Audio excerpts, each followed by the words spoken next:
Evelyne Elsa Esser, bonjour, bienvenue sur le podcast et merci d'avoir accepté mon invitation. Avec plaisir. Bonjour Jessica. Alors, vous faites beaucoup de choses, vous êtes à la tête de beaucoup de projets, de recherche, d'initiatives, etc. Alors, je vais vous laisser vous présenter en quelques phrases, choisir un petit peu lesquelles de ces facettes vous voulez présenter aujourd'hui. D'accord, volontiers. Donc, j'habite en Suisse, je suis suissesse, et ça fait beaucoup de décennies que j'étudie les expériences en relation avec la mort. Pendant plusieurs décennies, je me suis surtout penchée sur les expériences de mort imminente, donc les EMI. J'ai écrit des livres là-dessus, j'ai donné des conférences, etc. Et puis, ça fait maintenant peut-être une quinzaine d'années que j'ai aussi porté mon attention sur les contacts spontanés avec les défunts et avec Stéphane Alix à l'occasion de l'écriture du manuel clinique des expériences extraordinaires. Nous avons nommé ce phénomène, nous lui avons donné le nom de vécu subjectif de contact avec un défunt, les VSCD. Nous avons souhaité souligner le côté subjectif de ces expériences. Une expérience est par nature subjective. Donc, j'ai écrit un premier livre qui était en fait mon quatrième livre sur les VSCD, donc les contacts spontanés avec les défunts. Il s'appelle Quand les défunts viennent à nous. Mhm. Ensuite, j'ai reçu énormément de témoignages de gens qui ont vécu ça et qui pensaient avoir été les seules personnes au monde à avoir vécu ça parce qu'on n'en parle pas. Des VSCD, c'est toujours un mystère pour moi. Tellement de gens vivent ces expériences, mais c'est très peu connu. Et j'ai décidé de mener un projet de recherche sur ce phénomène et j'ai obtenu une subvention, j'ai constitué une équipe dans laquelle participe le professeur Chris Rowe et le professeur associé Callum Cooper de l'Université de Northampton et leur assistante de recherche Sophie Morrison et également David Lorimer du Scientific and Medical Network. Donc, nous avons commencé un projet de recherche de longue durée que nous avons commencé en 2018. Nous avons développé un questionnaire extrêmement détaillé de 194 questions qui est très, très long. Ça prend à peu près 2 heures pour remplir le questionnaire. Et nous avons mené notre première enquête en anglais, français, espagnol avec 1004 participants. Ensuite, nous avons reconduit la même enquête en allemand avec 235 participants allemandes. Donc voilà, nous avons maintenant une très grande base de données, plus de 2 millions de mots. En fait, c'est la base de données et l'enquête sur Ah, je vous les perds. Oui. VSCD Mm. la plus importante, la plus large mondialement. Au monde. Ouais. Alors peut-être je vais commencer par définir les VSCD. C'est quoi un VSCD? Oui, ce que j'allais vous Un demander. V, voilà, pour qu'on soit sûr que tout le monde comprenne bien de quoi on parle. Un contact spontané avec un défunt, donc un VSCD, se produit quand quelqu'un perçoit de manière complètement inattendue un défunt ou une défunte. Ces contacts sont spontanés, apparemment initiés par les défunts, sans aucune sollicitation ni intention de la part du récepteur, Mm. donc de la personne qui vit le contact. Donc, c'est pas Et un ces contact contacts, médiumnique, par exemple. Ça rentre pas dans la voilà, catégorie. non, exactement, Jessica, ces contacts sont directs et se passent directement entre le défunt et le récepteur sans l'intervention d'un médium ou utilisation d'appareils comme la TCI, la communication instrumentale, ou d'autres procédés. Donc, c'est quelque chose de spontané et de direct. C'est également un phénomène extrêmement courant La recherche nous indique qu'entre 50 et 60% des gens vivent un contact spontané avec un défunt au cours de leur vie. C'est Donc, énorme, c'est hein. un phénomène. Oui, c'est énorme. C'est un phénomène tout à fait courant, tout à fait normal. C'est une expérience humaine tout à fait saine. Il n'y a absolument rien de pathologique là-dedans, bien sûr. C'est simplement, ça montre la capacité des êtres vivants de percevoir les défunts. Apparemment sur l'initiative des défunts. Mhm. Mhm. Est-ce que, Donc, Mhm. oui. Est-ce que vous considérez qu'un VCD et un signe, ce sont des synonymes? C'est plus fort qu'un signe. C'est plus fort qu'un signe parce qu'il y a en général un message qui est associé au contact. Donc, je vais vous en parler un peu plus. Donc, des messages qui sont Oui. communiqués par les défunts, c'est un signe, mais c'est plus qu'un signe. C'est vraiment une communication de la part des défunts. Donc, il y a plusieurs types de VSCD. Il y a les expériences visuelles, donc les apparitions. Ça, c'est peut-être le type d'expérience le plus impressionnant pour les Mhm. gens. Il y a les VCD auditifs quand ils entendent le défunt, soit ils l'entendent comme une voix qui vient de l'extérieur, comme vous m'entendez parler actuellement, soit c'est comme un message télépathique qui est mis dans leur esprit. Ils disent, j'ai Mhm. pas entendu un son externe, mais tout d'un coup, le message était là et je sais que ce n'était pas une pensée, ça venait bien de l'extérieur de la part du défunt. Ensuite, nous avons les VCD olfactifs, quand les gens perçoivent une odeur, une fragrance, un parfum, qu'ils associent immédiatement avec le défunt ou la défunte et qui est caractéristique pour les défunts.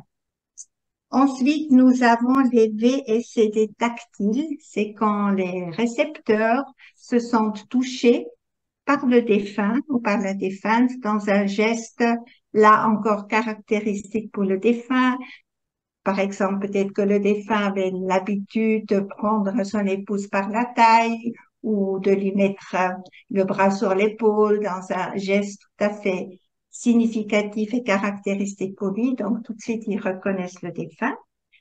Dans quelques rares cas, mais c'est vraiment rare, lors d'une apparition, les récepteurs disent qu'ils ont pu également toucher le défunt et qu'ils ont senti une matière, Mhm. comme une résistance, comme quelque chose de presque physique. Ça, c'est très intéressant, mais c'est également très rare. Et ensuite, il y a simplement, je dis simplement vraiment entre guillemets, parce que tous les types de contacts sont aussi importants les uns que les autres pour les récepteurs. Mais il y a les cas où les récepteurs, ils sentent la présence du défunt. Ils savent qu'il est là ou qu'elle est là. Ils peuvent pas les voir, ils peuvent pas les entendre, ils peuvent pas les sentir. Mais il y a une présence qui est tellement forte, c'est comme s'il y avait une densité presque physique et ils peuvent les localiser dans l'espace. Ils disent par exemple, ma mère défunte se tenait devant moi un peu sur ma gauche. Donc ils C'est très peuvent les précis. Mhm. localiser mais sans les voir. Mhm. Et le type de VSD le plus courant se produit pendant le sommeil, mais les récepteurs disent ça n'avait rien à voir avec un rêve. C'était complètement différent. C'était beaucoup plus net, plus cohérent, plus réel qu'un rêve. Et d'ailleurs, ils s'en souviennent des dizaines d'années après. Ils peuvent décrire dans les moindres détails cette visitation. Ils appellent ça souvent une visitation pendant le sommeil. Et c'est pas toujours le cas avec les rêves. Normalement, un rêve est assez vite oublié. Mais là, ils disent ça n'avait rien à voir avec un rêve. Et il faut ajouter qu'un peu plus que la moitié, 52% de nos sondés ont été réveillés par le contact. Donc, ils disent, très souvent, ils disent un peu la même chose. Ils disent, j'étais en train de rêver quand le défunt a fait irruption dans mon rêve et après le contact a commencé. Et là, des fois, ils se réveillent et après, le contact se poursuit quand ils sont réveillés. Ah oui. Ah oui. Mhm. Oui, c'est une expérience très marquante et qui sort de voilà, la normalité. Et rien que ce caractère-là indique qu'il y aurait donc quelque chose. Oui, alors le plus important de ces contacts, c'est les messages, comme j'ai dit, qui sont Mhm, transmis par les défunts. Alors, que mhm, disent les défunts? mhm, Ils disent, en premier lieu, c'est vraiment le type de message le plus courant, je suis en vie. J'ai survécu à la mort de mon corps physique. La mort n'existe pas. Je suis vivant ou vivante et je vais bien. Je vais bien. Ensuite, ils disent, tu n'es pas seul dans ton deuil, je suis avec toi, je sais ce qui se passe, je sais ce que tu traverses, je sais à quel point tu es triste, je sais aussi ce qui se passe dans la famille, je suis tout à fait au courant, je suis à vos côtés, vous pouvez pas me percevoir généralement, des fois oui, lors d'un VCD, mais bien sûr dans le quotidien non. Mais je suis néanmoins, je suis là, je suis avec vous, je suis à vos côtés.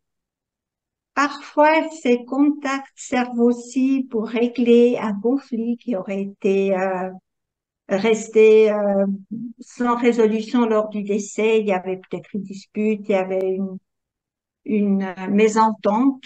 Et là, et on a pas mal de cas de ce style, les défunts, ils demandent pardon. Des fois, ils expliquent aussi pourquoi ils ont agi de telle et telle manière et que maintenant, ils se rendent compte qu'ils ont mal agi et qu'ils sont désolés.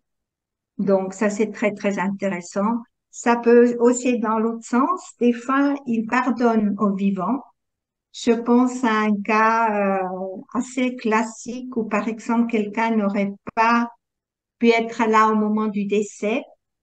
Par exemple, je pense au cas d'une jeune femme dont le grand-père était décédé. Il était à l'hôpital. Il avait été opéré pour quelque chose de mineur.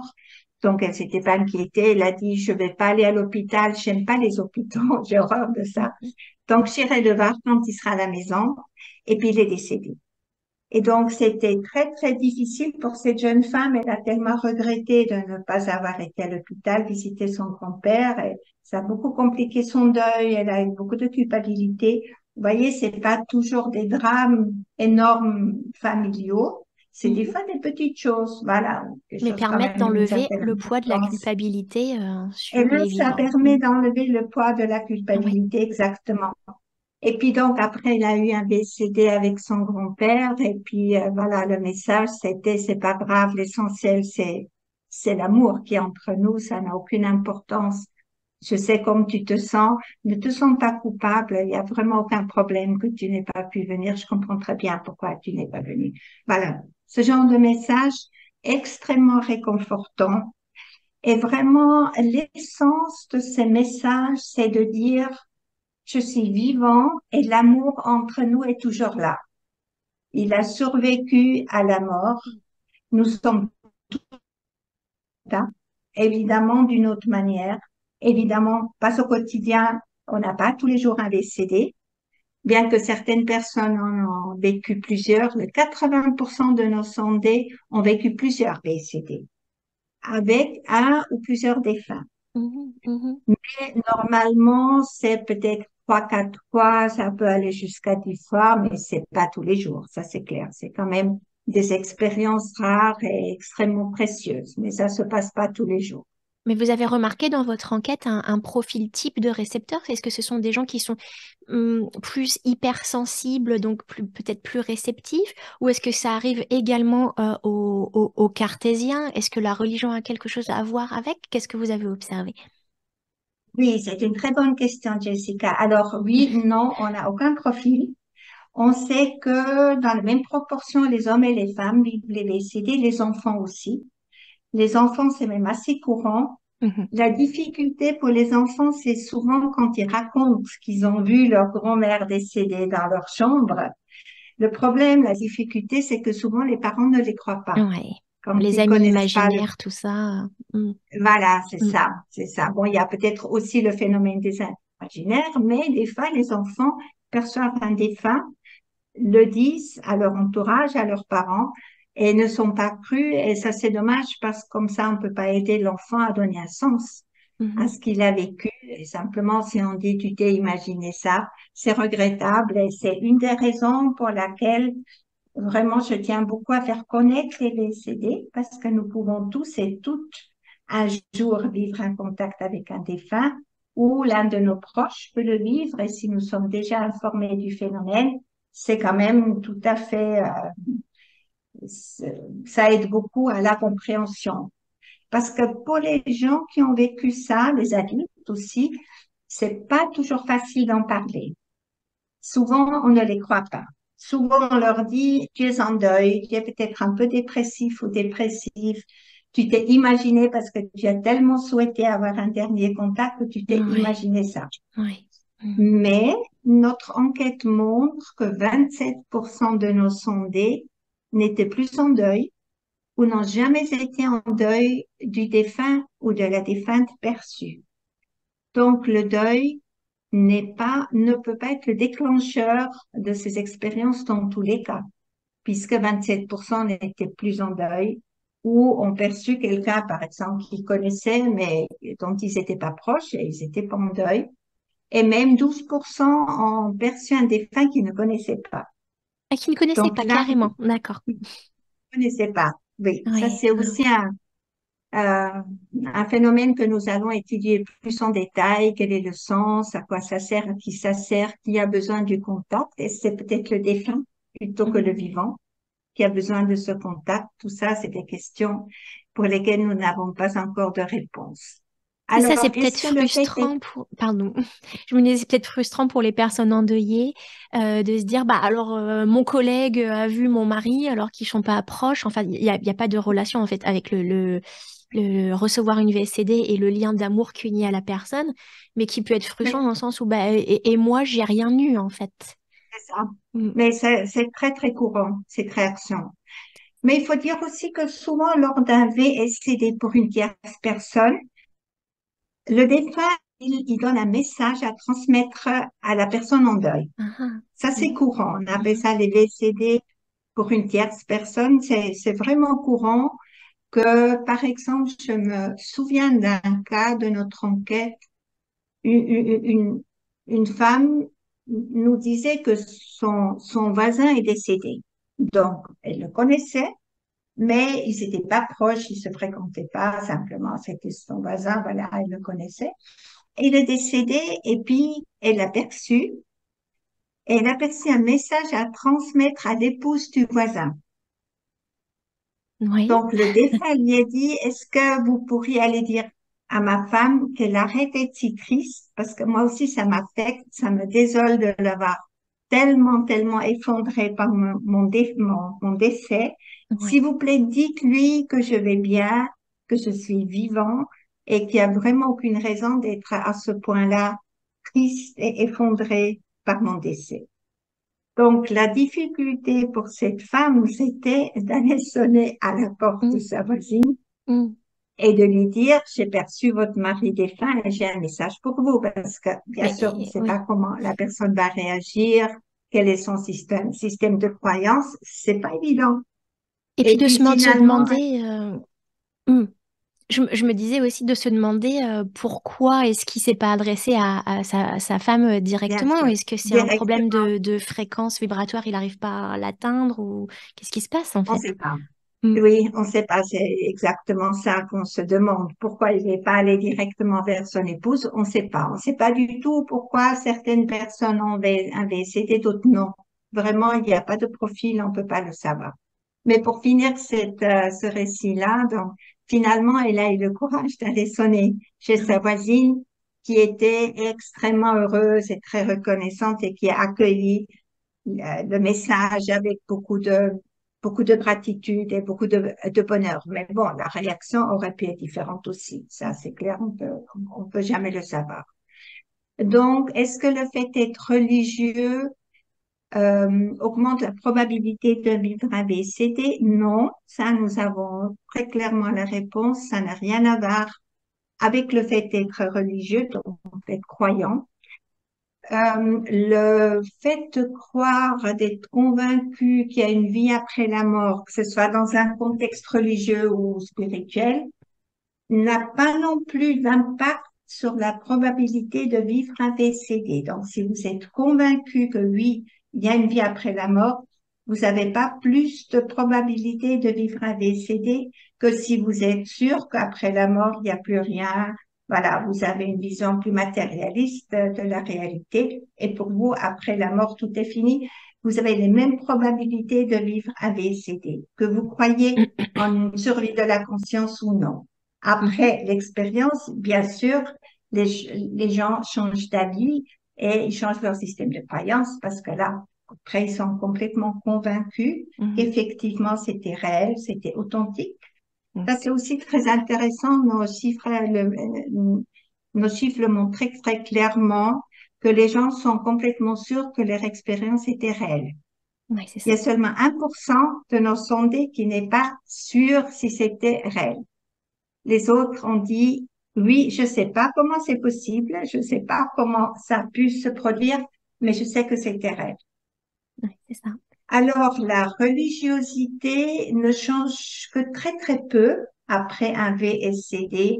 Il y a une petite augmentation, mais non significative, de la religiosité, mais la spiritualité double après un VSCD. Les gens deviennent beaucoup plus spirituels. Mhm. Mhm. Et Mhm. puis aussi, souvent, ça les amène après à se documenter, à s'intéresser plus à ces questions de la survie de la conscience. Et ça les mène un peu sur un chemin spirituel, un peu, pour certains, une découverte. Pour d'autres, c'était déjà une conviction qu'ils avaient, mais qui sont ensuite approfondies et surtout qui, à leurs yeux, étaient confirmées par leur propre expérience. Oui. Alors, ce que je note et qui est très important, c'est qu'en fait, tous les messages qui passent, ils sont l'air d'être tous positifs. C'est pas je vais mal, ça va pas, je suis genre en enfer ou tout Non. est positif et apaisant. C'est apaisant, c'est réconfortant pour le récepteur parce que les messages sont principalement centrés sur le récepteur pour lui dire ne sois pas si triste, je ne Mhm. suis pas mort, je ne suis pas mort, je continue à exister. Ils ne disent pas du tout dans quel type d'environnement il se trouve. On n'apprend rien du tout Ah oui. sur la vie après la mort. Mm. Ça, on n'a aucune information. La seule information qu'on obtient, c'est qu'ils sont vivants et qu'ils vont bien, qu'ils sont heureux, qu'ils sont en paix. Oui, Alors, donc, j'allais vous demander s'il donne des informations sur ce qu'il y a après, mais cette partie-là est secrète. C'est juste on apaise, on réconforte et on s'en c'est va. ça. Mm. C'est vraiment centré sur le récepteur. Mm. Mm. La seule chose qu'on apprend sur les défunts, c'est leur état d'esprit, le fait qu'ils vont bien et qu'ils sont en paix. On a quelques cas plutôt rares où je pense au cas d'une femme qui a eu plusieurs, je crois trois VSCD avec son mari défunt. Dans le premier contact, il n'avait pas l'air d'aller très bien. Il avait l'air de ne pas être complètement conscient qu'il était mort, Mhm. qu'il était un peu dans un état de confusion, il était pas très bien. Après, lors du deuxième contact, il a perçu le message, je vais mieux, ça va mieux. Et lors du troisième contact, il lui avait dit que maintenant tout allait bien. Donc, c'est très intéressant. Ça montre qu'il y a comme une évolution aussi dans cette autre dimension de laquelle nous savons vraiment très, très peu Mhm. et qu'il peut y avoir effectivement un peu un changement d'état d'esprit des défunts que parfois ils parviennent à communiquer à leurs proches. Mais vraiment, dans la très grande majorité, je dirais le 95% des cas, les messages sont vraiment très réconfortants et servent vraiment à consoler les proches avec le message le plus important étant je suis en vie. Oui. Certains récepteurs ont été effrayés par le contact. Ça ne veut pas dire que le message était négatif ou effrayant. C'est pas que le défunt ou la défunte leur aurait communiqué quelque chose qui leur a fait peur, mais c'est vraiment le fait même de percevoir un défunt qui peut effrayer. Ah ben oui, ça doit faire bizarre quand il y a quelqu'un dans sa cuisine à minuit ou... C'est ça. C'est sûr. Mhm. Oui, notamment les apparitions.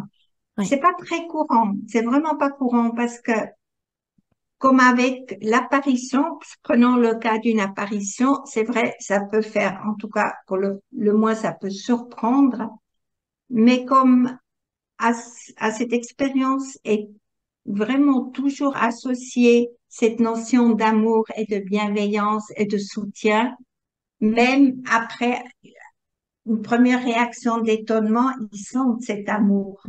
Et donc, du coup, même s'ils ont été un peu surpris ou même effrayés pendant un court instant, après, ils sentent l'amour. Et donc, la peur, elle s'en va. Mais pour tous, on a 12% de nos sondés qui ont dit qu'ils ont été effrayés, surtout parce que le fait de percevoir un défunt ne correspond pas du tout à leur conception de la réalité.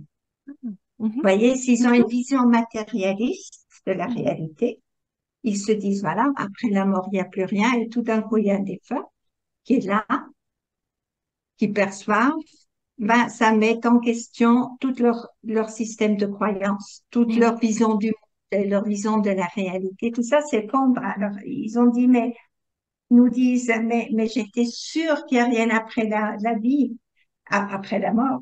Et puis là, je vois mon défunt. Alors, voilà. Ça met en question tout ce que j'ai cru pendant toute ma vie. Ça peut être effrayant, mais pas le contenu du message. Mhm, mhm. Ça ajoute du poids, on va dire, dans la peut-être on peut pas dire dans la preuve de la réalité de l'expérience, mais si c'est quelque chose que donc le récepteur, la personne humaine qui vit l'expérience, vit quelque chose qui n'est même pas de l'ordre de quelque chose qu'elle pourrait s'imaginer, ça peut donc supposer que, en fait, ce n'est pas elle qui a inventé, puisque ça bouleverse son Oui, système oui. de croyance même. Oui, on peut le voir comme ça. Si quelqu'un est convaincu qu'il y a une vie après la mort et puis s'attend à avoir un contact et après le contact se produit, on peut dire oui, c'est quelque chose que la personne attendait. Ouais. Voilà. Dans ce sens, oui, on peut dire ça comme ça, tout en sachant que c'est pas parce qu'on est convaincu qu'il y a une vie après la mort qu'on aura un Mhm. ABCD. Mhm. Ouais. Je vous en parlerai soit, comme vous voulez, à la fin de l'interview, soit éventuellement hors enregistrement. Mais quand je vous ai découverte, c'était en 2020, j'avais lu Quand les défunts viennent à nous. Et j'ai vécu deux expériences qui m'avaient tellement, et je sais pas si ça rentre dans la catégorie des VSCD, en fait, ça m'a toujours, et puis j'ai toujours pas la réponse, 3 ans après. Euh, mais ça m'avait tellement déstabilisée. Je n'ai rien trouvé sur Internet de similaire. Et c'est pas la peur de pas être comprise, mais c'est moi qui ne comprenais tellement pas, c'était tellement inhabituel que j'avais eu l'envie de vous contacter. En fait, j'ai hésité parce que j'avais besoin de quelqu'un à qui parler, en fait.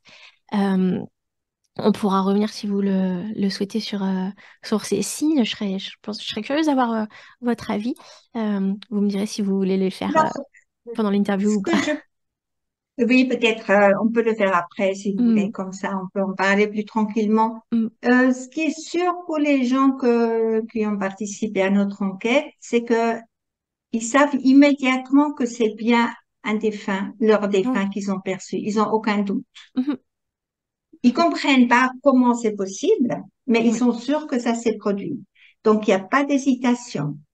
Et en plus, presque tous ont tout de suite reconnu l'identité du défunt, même si c'est qu'un sentiment de présence, une perception Mhm, que le défunt est là, et donc ils n'ont pas eu un VCD visuel, ils ne l'ont pas vu, ils savent quand même qui est là. Donc ils n'ont aucun doute sur l'identité, ouais, parce que ouais. quelqu'un peut avoir perdu plusieurs personnes, peut-être sa grand-maman il y a 2 ans, et puis peut-être sa sœur il y a un mois. Ça pourrait être l'une ou l'autre, si vous voulez. Hmm, Mais ils savent immédiatement, oui, c'est ma grand-maman qui était là ou c'est ma sœur décédée qui était là. Il y a vraiment aucune hésitation. Et puis voilà, je pense que c'est ça qui renforce beaucoup aussi ce type de phénomène, c'est la conviction inébranlable des récepteurs que c'était authentique. Ouais. Maintenant, nous, dans notre projet de recherche, le but n'est pas de prouver que les VSCD sont authentiques et encore moins d'essayer de prouver qu'il y a une vie après la mort. C'est pas du tout ça le but de notre projet de recherche. Alors, qu'est-ce que c'est? Le but Ouais. de notre travail, c'est de mieux comprendre les expériences des gens, le vécu des gens. C'est ça qui nous intéresse. Et l'impact que ça a sur leur vie, parce que ça a un très fort impact sur le processus de deuil, ça les aide beaucoup. Ça ne, disons, ça ne n'affecte que partiellement leur tristesse. La tristesse de l'absence, elle reste, parce que même si après le VCD, on est convaincu que notre proche décédé est en vie et quelque part, nous ne savons pas où et se porte bien et qu'il est à mes côtés, il est quand même pas là dans le quotidien. Je ne peux quand même plus lui parler, le prendre dans mes bras. Donc, la tristesse de l'absence, elle n'est pas éliminée par le décédé, elle reste. Parce que le manque de la présence physique de la personne, ça c'est le deuil. Là, on ne peut rien faire Mhm. contre. Les décédés aident beaucoup parce que ça donne aussi l'espoir que peut-être qu'un jour nous allons les retrouver, quand nous allons nous-mêmes passer de l'autre côté. Voilà, il y a cet espoir-là qui naît par ces contacts-là, mais il nous manque, ils sont plus là. Donc la tristesse, il y a 40% qui ont dit que la tristesse était réduite suite au VCD. Et puis il y a 10% qui ont dit qu'elle était carrément éliminée. Mais vous voyez, il reste 50% pour qui la tristesse n'avait pas changé. Donc, les VCD ne sont pas quelque chose de miraculeux, je veux dire. Mhm. C'est pas par une baguette magique, après tout va bien Mhm. et que le deuil est terminé. Non, pas du tout. Ça nous empêche pas, ça nous épargne pas de faire le travail du deuil, de passer par ces étapes tellement difficiles, tellement douloureuses, qui prennent beaucoup de temps, qui sont très, très fatigantes, qui sont très éprouvantes, qui sont très tristes.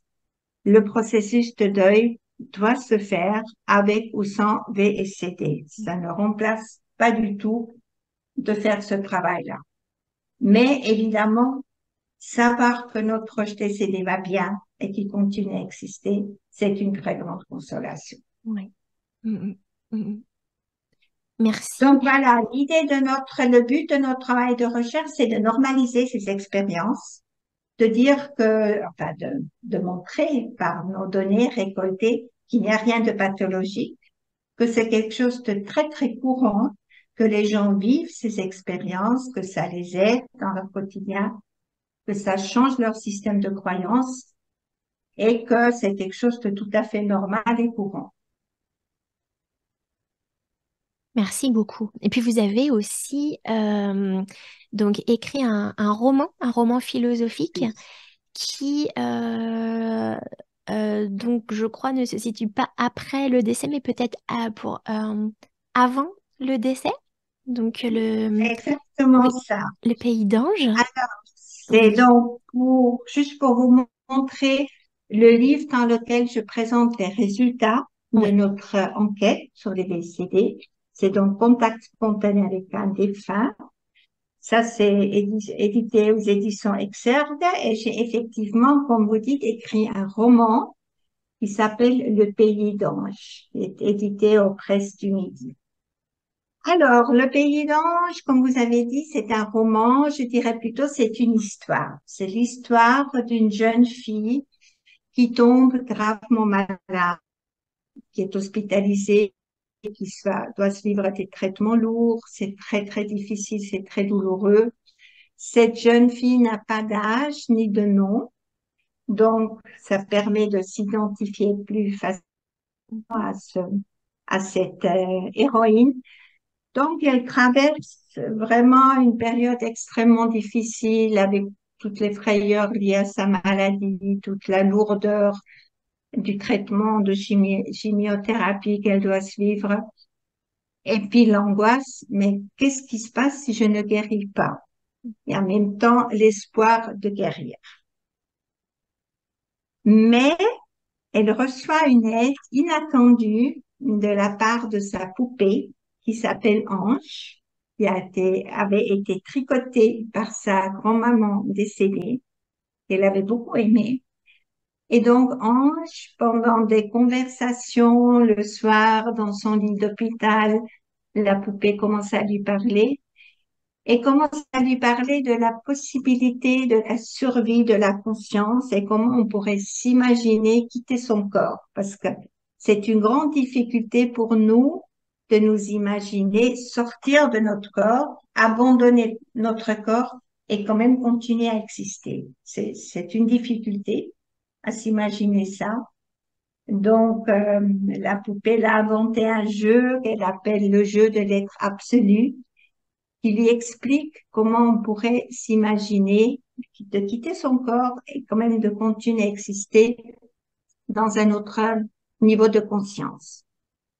Et voilà qu'un compagnon d'infortune qui est traité dans le même hôpital a un problème de santé très très grave et fait une expérience de mort imminente. Donc il a failli mourir, il a vécu une expérience de mort imminente qui lui écrit dans une longue lettre, donc toutes les phases. Donc j'explique les expériences de mort imminente, les différentes phases, les perceptions, les sensations, les émotions qui sont associées.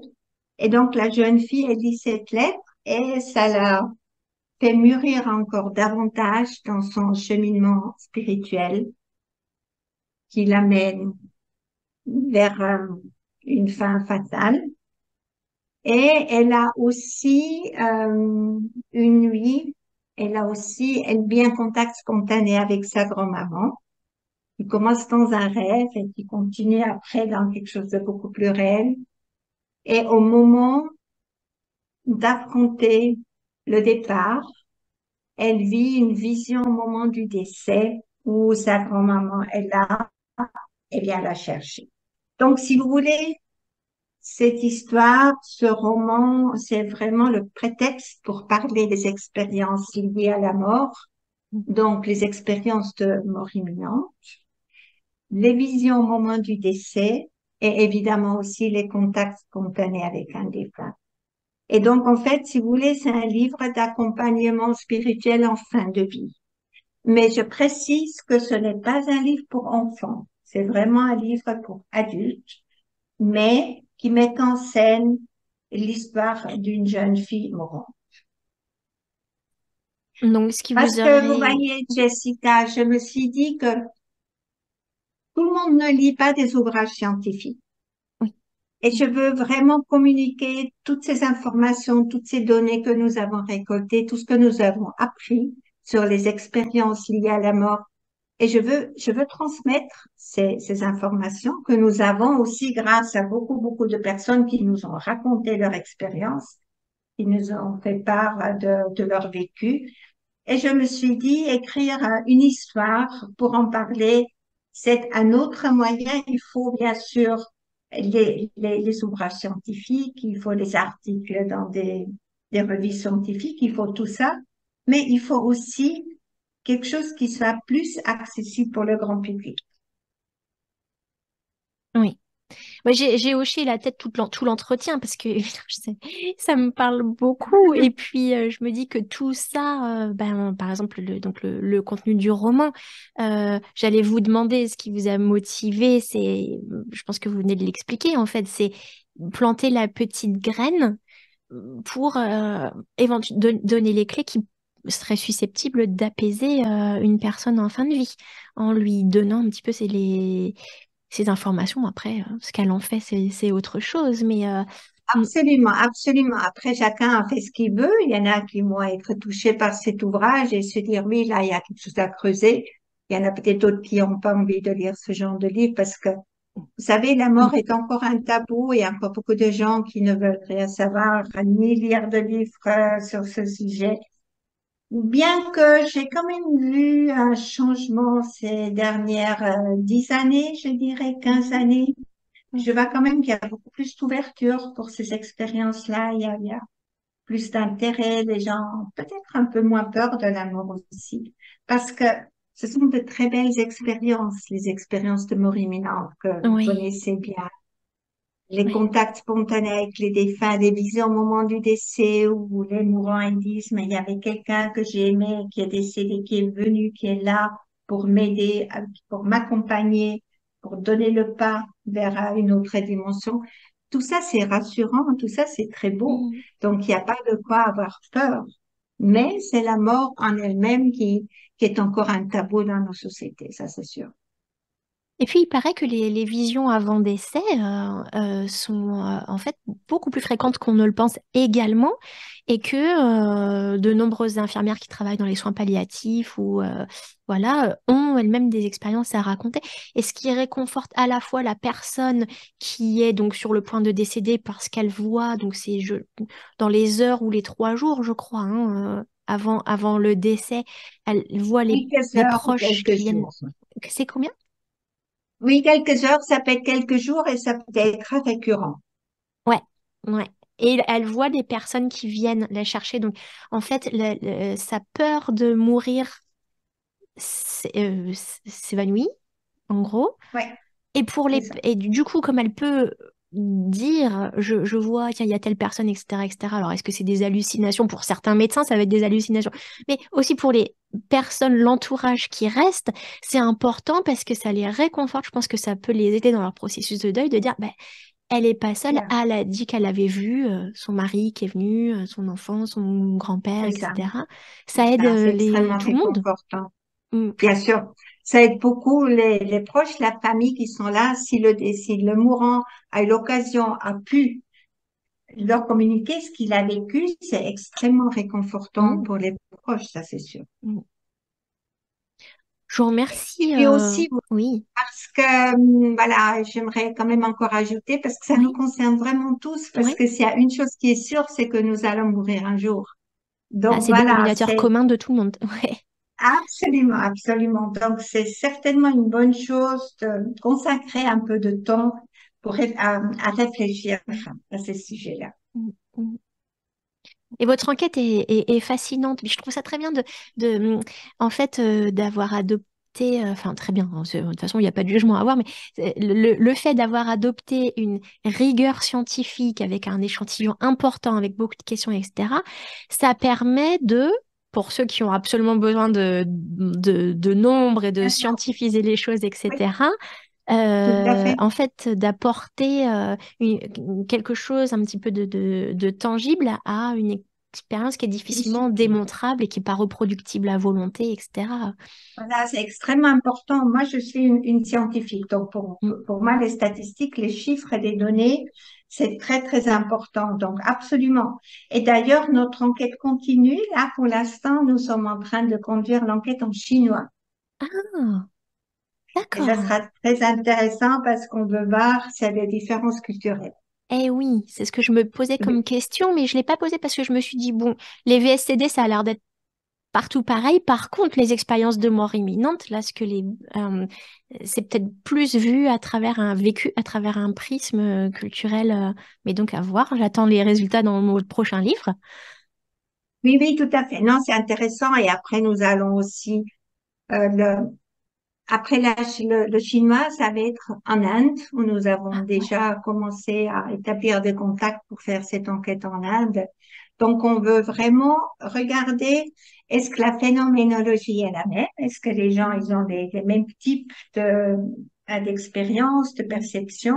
mm. Et puis, quel est l'impact et quelle est l'interprétation des gens? Parce que comment les gens, qu'est-ce que les gens en font? Une fois qu'ils ont vécu ça, comment ils intègrent ça dans leur système de croyance. Donc, oui, oui, Oui. nous Ah, sommes vous qu'au vous attaquez aux début. deux plus grandes populations du monde. Et puis c'est vrai que en plus de la différence bon, de culture et de langue qui est évidente, euh, en fait, la première partie de votre enquête, qu'elle soit en espagnol, en anglais ou en français, finalement, c'est quand même le monde occidental. Alors que Oui, dans la partie indienne et asiatique, en fait, la question par exemple, de la survie de l'âme, etc., c'est même pas une question qui se pose. C'est un peu une évidence pour eux. Ouais. c'est ça. Bon, les Chinois, non, mais il y en a un. Ouais, ouais, mm.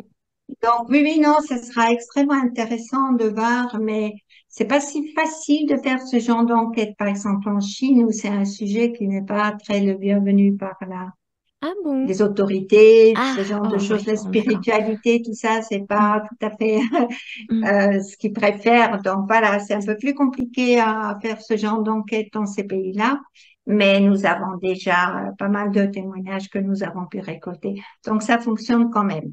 Mais voilà, la question des différences culturelles, c'est vraiment quelque chose que nous voulons regarder de plus près.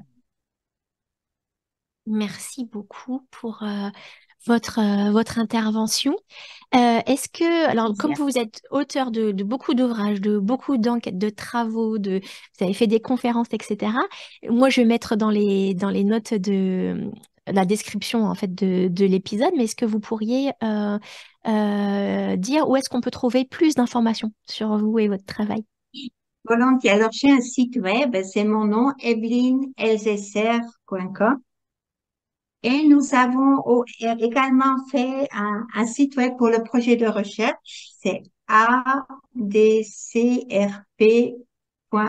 mais vous allez le mettre sur votre page. Oui, je vais le Et rajouter. donc, oui, s'il vous plaît. Et donc, dans le site web du projet, vous trouvez toutes nos publications scientifiques, on en a déjà beaucoup, plus des explications sur les VSCD, plus les enquêtes en cours. Il y a beaucoup de vidéos et de podcasts dans 4 langues.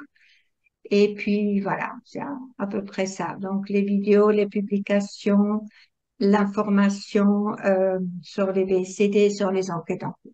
Voilà, c'est ça. Est-ce qu'on peut y Ça, c'est trouver sur ce le fameux site web. questionnaire de 196-197 questions? Je me suis toujours demandé ce que c'était les questions exactement.